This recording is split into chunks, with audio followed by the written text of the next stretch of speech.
Move on to another topic here quickly, but I wanted to get in at least a couple of tweets that have come in.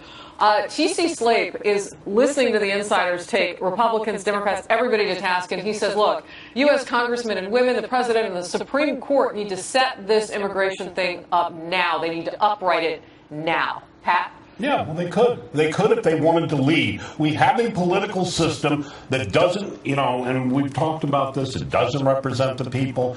There was a Rasmussen poll today. It's the highest number ever believe the elections are rigged, the elections aren't fair.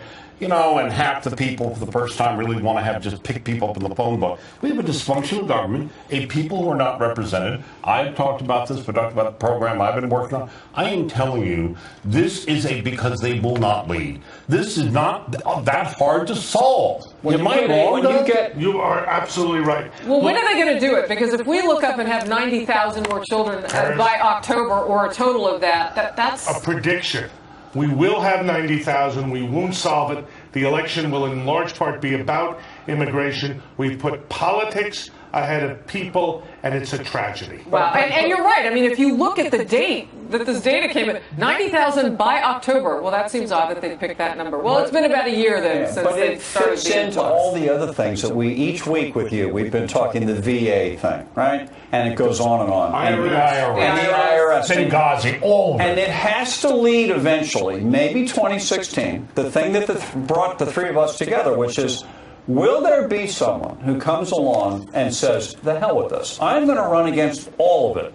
I'm running against... Be different. Be different. All right, let's be honest. Into this next thing. Some friendly words of advice at the National Governors Association's annual meeting in Tennessee, which is a major event for anybody seeking the presidency. So perfect right off the heels of what John is talking about. Most governors were reluctant, we're told, to talk about their colleagues' political ambitions. But some offered a few tips to potential 2016 contenders. Here you go. And by the way, yes, Vice President Joe Biden was there. There was a mixed political crowd.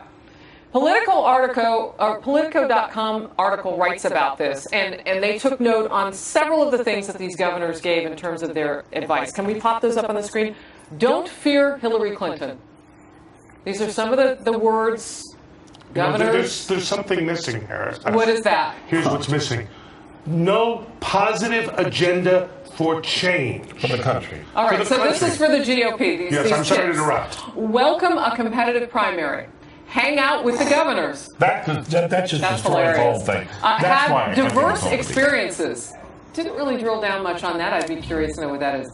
Try not to talk about 2016 because they don't want, I guess, people to get tired of this. That's all they're talking about is 2016. Every one of these governors is angling, how can I be the nominee in 2 years? That's what their calculation is. But here is the poll that we want you to see, particularly John LeBoutelier, and this is a Quinnipiac poll, and it shows several potential 2016 contenders showed up at the annual summer meeting of national governors, but here are some names that popped. John, your thoughts? Well, the reason I want to talk to Doug and Pat and you, Harris, about it is look at Hillary on the right. In every matchup, she's under 50% after unbelievable publicity, free publicity for the book and all. Does that mean it's wide open? Yeah, it means not wide open, but it means she can be beaten under the right circumstances. Yeah, except for the Republicans are all losing still, right. Even as she goes down, because they don't stand for anything. It's the gap here for somebody to step in. Taking everybody to task. The Fox News insiders, stay close.